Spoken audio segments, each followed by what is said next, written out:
Just before midday, an elderly black man stepped into a Chase bank. He didn't rush. He didn't hesitate. He moved with the deliberate pace of someone who had planned this walk for years. He looked around the lobby, eyes still, face unreadable. And then, standing in the middle of the polished floor, he said it. Not loudly, not as a question. "This bank belongs to me." A ripple passed through the room. At first, people weren't sure they'd heard him right. A woman near the line narrowed her eyes. A man checking his balance paused, turned halfway. And then, chuckles. Quiet at first. Then louder. Someone muttered, "Is this a joke?" Two bank tellers leaned toward each other, whispering under their breath. One shook his head. Poor guy's confused. Maybe he wandered in by mistake. Near the far wall, a younger man smirked and took out his phone. "I'm definitely filming this," he said. "We're about to witness a meltdown." The old man didn't respond. He stood perfectly still. His voice hadn't cracked. His expression hadn't changed. He didn't flinch when people laughed. He didn't need to. From behind the front desk, a young woman in uniform watched closely. She didn't laugh. She leaned forward slightly, frowning. From across the room, the bank's lead security guard began moving. Broad-shouldered, straight-backed, every step a warning. He didn't draw his weapon, didn't raise his voice. He didn't have to. The presence of authority was enough. As he approached, the old man remained still, and though he looked small compared to the man bearing down on him, there was something in his posture, something unshakable, that gave pause. No panic, no protest, only silence, and something stronger than silence. Intent. And in that moment, everyone in the lobby, whether they admitted it or not, found themselves wondering the same thing. What if he's not lying? The laughter faded, but it didn't vanish completely. It hovered awkwardly in the corners, uncertain now, like it was trying to decide whether it still belonged. The old man hadn't moved. He stood as he had before, straight-backed, hands still at his sides, the bag resting quietly against his shoulder, like it carried history itself. Then came motion. The security guard closed the distance, boots thudding softly against the marble as he approached. He stopped just a few feet away, sizing the man up with the kind of stare that didn't ask questions. It made assumptions. "Sir," he said, his tone tight but controlled, "I'm going to need to see some identification." The old man didn't flinch. He didn't argue. He reached into the inside pocket of his coat and slowly pulled out a worn wallet. Leather, cracked, aged by time and heat. From it, he withdrew a faded ID card and held it out calmly. The guard took it with a quick motion, barely glancing at the name before flicking his eyes back to the man's face. Everything about his posture said what he was thinking. This can't be real. "What's your reason for being here today?" the guard asked. The reply came without hesitation. "I'm here for something that was taken from me." That made a few heads turn. Another guard stepped forward now, younger and thicker built, chewing gum like it was part of his uniform. He didn't try to hide the smirk on his face. "You hear that?" he said to the first guard, loud enough for everyone nearby to catch it. "He's here to take his bank back. Gonna reclaim his empire, huh?" More soft laughter. The old man ignored it all. Instead, he turned his eyes to the manager's desk at the far end of the lobby, toward the corner office with the glass walls and oak trim. He looked at it not like someone seeing it for the first time, but like someone returning to something once stolen. The first guard stepped in closer, now more firm in tone. "Sir, you're disrupting business. You'll need to take your things and leave, or we'll have to escort you out." Still, the old man didn't raise his voice. He gently unhooked the strap from his shoulder and lowered the canvas bag to the ground with both hands, the weight of it making a soft, dull sound as it touched the floor. He rested his palm on top of the bag. "If I walk out now," he said quietly, "you'll go back to believing a lie." The room held still. It wasn't silence this time. It was something else, something heavier. The younger guard, less patient now, stepped forward. "That's enough, old man. You've made your point." But the man wasn't finished. He looked up, his voice soft but sharp enough to cut through the tension. "What's inside this bag is older than all your policies." He paused, eyes locking onto the younger guards for a moment. "And heavier than your badge." That was the last thing anyone said for a while. Because now, suddenly, nobody wanted to be the one who touched that bag. The room had gone still. Not just quiet, still, like something sacred had entered, and no one knew how to respond. The old man crouched slowly, easing down beside the worn canvas bag. His knees cracked faintly as he moved, but his hands were steady. The guards watched with narrowed eyes. The crowd leaned in, even those who had laughed before, even the ones filming. Nobody was sure what they expected, but they all felt it. The pressure in the air shifting like a storm about to land. He undid the knotted strap. The canvas groaned as it unfolded. And then, from inside, he pulled out something that didn't belong in a modern bank lobby. A ledger. Big, hardbound, weathered. The kind of record book you don't see anymore. Thick, yellowed pages, leather cover aged to a dark mahogany, its spine frayed from years of use. The gold-embossed lettering was faded but still legible. Chase Banking, 1948. A murmur rose in the back of the room. The man didn't rush. He held the book in both hands and slowly rose to his feet. "This," he said, "is the original record book. And my name is inside it. Not as a customer, not as a borrower, as an owner." No one spoke. He opened the book. Pages flipped gently under his fingers, each turn carrying the sound of history waking up. And then he stopped. One hand held the ledger open. The other reached back into the bag. Out came a stack of old bills. Chase Bank currency, aged and yellowed like the pages of the book. The design was old world, the kind of thing that belongs in a glass case, not a cash drawer. He laid the bills down on the floor, one bundle at a time. They didn't clatter.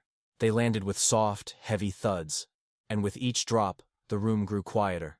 He looked around. These bills were printed when my name was still on the charter. The security guards stood frozen. They didn't know whether to call someone, take action, or listen. A few of the customers stepped back without meaning to. The bank manager, who had just emerged from his office, paused at the sight of the ledger. His brows lowered. His steps slowed. The old man turned the book toward him. "You might want to take a look at page 73. The manager said nothing, but his face changed. He stared at the book as if it had spoken directly to him. The crowd watched him. And for the first time since the old man had spoken those 7 words, "This bank belongs to me," no one laughed. The manager stood frozen at the edge of the crowd, his eyes locked onto the open ledger like it was some kind of trick. His name was James. The badge on his blazer read, "Branch Executive." His shoes were polished, his voice usually measured. But now, even from across the room, his discomfort showed. The old man didn't say a word. He didn't move the ledger closer. He simply waited. James took a few steps forward, slowly, uncertainly, like he didn't trust the floor anymore. He reached the front of the lobby, stared down at the book, scanned the aged page. His eyes tracked a line of faded ink, then stopped. His lips parted slightly. The name was there, in bold cursive, documented, signed, dated. The old man's name, exactly where he said it would be. James blinked, then looked up. Before he could speak, a voice cut in from the side, sharp and annoyed. "All right, that's enough." It was Stephen, the younger security guard, square-jawed, built like a bulldozer, and twice as impatient. His tone snapped through the room like a whip. His eyes weren't on the ledger. They were on the man holding it. "You've had your little show. Time to pack it up." The tension rose instantly. Customers shifted in place. A few glanced toward exits. One woman clutched her purse tighter. Stephen stepped forward, hands at his sides, but one hovered a little too close to his hip. "I don't care what's in that book," he continued. "You can print anything these days. You don't belong here. Let's not make this worse than it already is." Still, the old man didn't respond. He simply turned the page. Another signature, another stamp, another artifact of a truth buried too long. James spoke hesitantly. "Stephen, just give me a minute." Stephen turned to him. "With all due respect, sir, this is a safety issue now.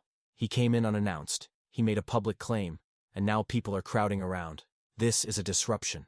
"No," said James quietly. "This might be something else." Stephen's jaw tightened. "You're letting a stranger hijack the floor." The old man finally spoke. "Stranger?" he repeated softly. "Number I helped build this floor." Stephen's voice dropped half an octave, now more threat than policy. "I'm telling you one last time. Leave, or I'll make you." And that's when James stepped between them. Not dramatically, not shouting. He just moved, slow and intentional, and planted himself between the man and the guard. "Nobody's making anyone leave," he said. "Not until I finish reading." Stephen stared at him, confused, maybe even betrayed. The old man stood still, book open in his hands, history glowing off the pages. The room said nothing, but something in its silence had changed. This wasn't just about rules anymore. It was about something far older and far heavier. The silence was heavy now. Heavier than rules. Heavier than rank. The kind of silence that comes when everyone in the room realizes something has shifted, and no one's quite ready for it. Stephen's hand inched closer to his belt again. The other guard noticed and hesitated. James didn't move. He stood between them, his hands open, calm but firm. "Stephen," he said, voice steady. "Put your hand down." But Stephen didn't. His gaze was locked on the old man. Not just suspicious now, but angry. Like something deep inside him had been threatened and was trying to fight its way back into control. "This is how it starts," he muttered. "You let one guy walk in, claim something that's not his, and next thing you know, the whole system falls apart." The old man didn't react. He simply held the ledger up higher, like a mirror. "This system," he said, "was built by men like me, then taken by men like you. And you expect me to leave quietly?" Stephen's face darkened. And then, with a single, practiced motion, he unlatched the holster. The metallic snap echoed. A ripple of gasps shot through the room. Phones came up. Feet shifted back. One woman ducked behind a row of chairs. The tension was no longer implied. It was armed. James stepped in fast, placing himself fully between Stephen and the old man. "Put it away," he said, this time louder. "Now." Stephen blinked. "You're siding with him?" "I'm siding with the truth," James replied. "That's what we're supposed to protect, isn't it?" Stephen's eyes darted between them. His authority was crumbling, and he knew it. The crowd wasn't on his side anymore. The phones were watching him, and the old man still hadn't moved an inch. Then James turned to him. Slowly, carefully. His voice softened. "Sir, what's your name?" The old man didn't hesitate. "My name is Elijah C. Knox, and in 1948, this bank was mine." He let the silence settle around his name, then added, "Until it was taken. Paper by paper. Handshake by handshake. Lie by lie." James exhaled. Sharp. Unsteady. He looked at Stephen again. "You gonna shoot a man for telling the truth?" Stephen's hand dropped away from the holster.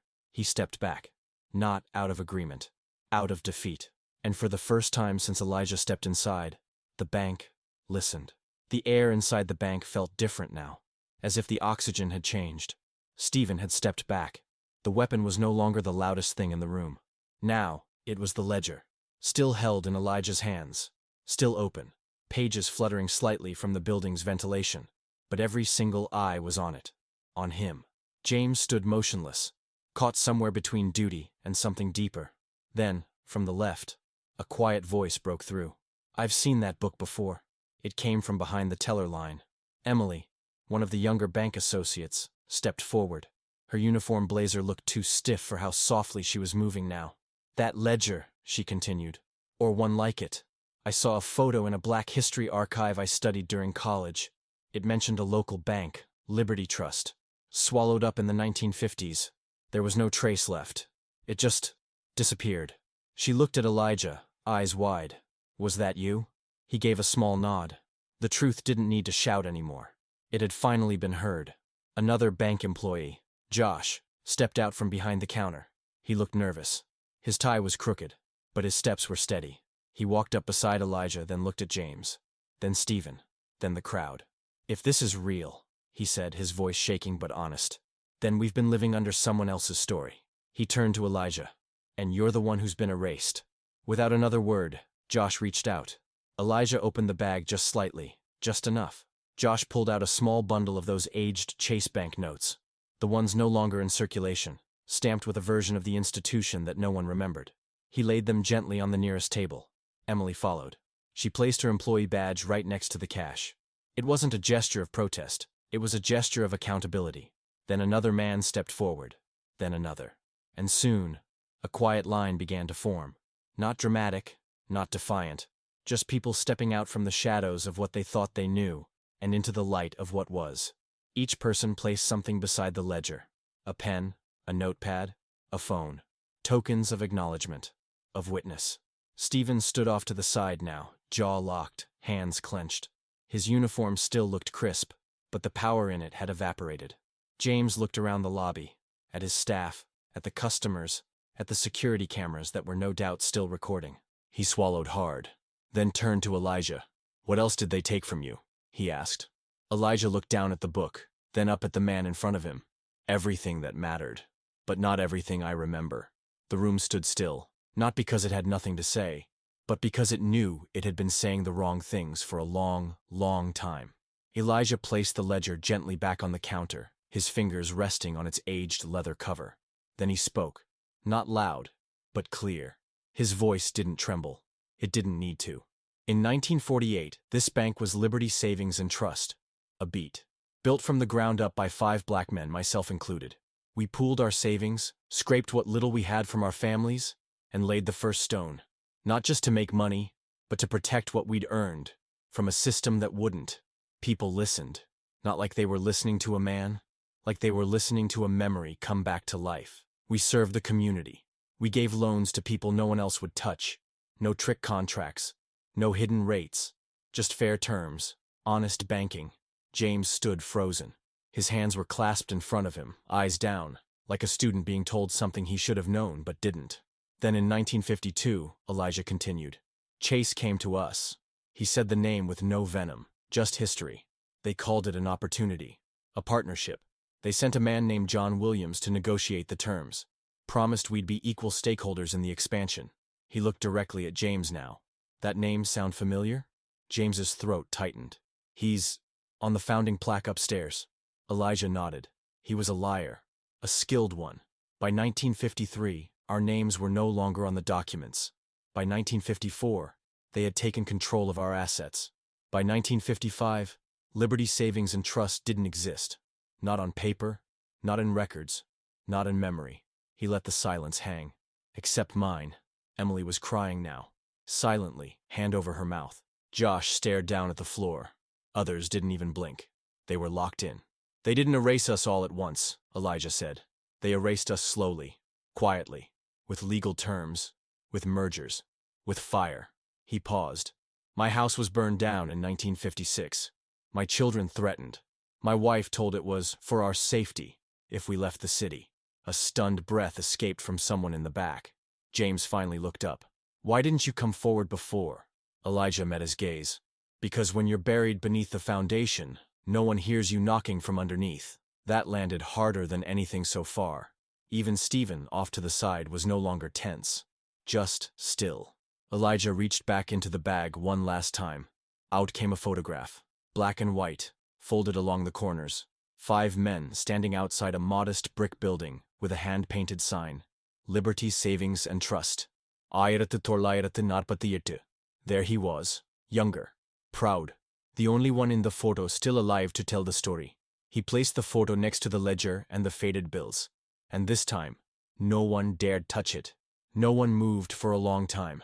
The lobby of the bank, once buzzing with transactions, voices, and foot traffic, had become still. Still like a church. Still like a courtroom. Elijah carefully folded the photograph and slid it back into the bag. Then the ledger. Then the bills. Everything he had brought with him. He didn't need to prove it again. He'd already said more in silence than most said in their entire lives. James stood nearby, still processing, his authority scattered across the floor alongside the fragments of everything he thought he knew. What do you want me to do? He asked. Elijah paused. Then, in a voice soft but unmistakably certain, he said, Tell the board. Tell the press. Tell the history department at whatever college you went to that the story you were taught was wrong. A beat. Start there. James nodded. Just once. Not as a banker. As a man. Then Elijah looked toward the crowd. They weren't gawking now. They weren't whispering or recording or judging. They were standing like people who had just seen something they could never unsee. Emily stepped aside, eyes still glassy. Josh gave a small nod. Even Stephen, stiff, silent, moved out of the way without a word. Elijah adjusted the strap of his bag, took one last look around the building that had taken everything from him, and began walking toward the doors. Each step felt like a page turning. And just before he reached the exit, he turned back over his shoulder and said, You built this place on a name you buried. Now dig it up. Then he pushed the door open and walked into the light.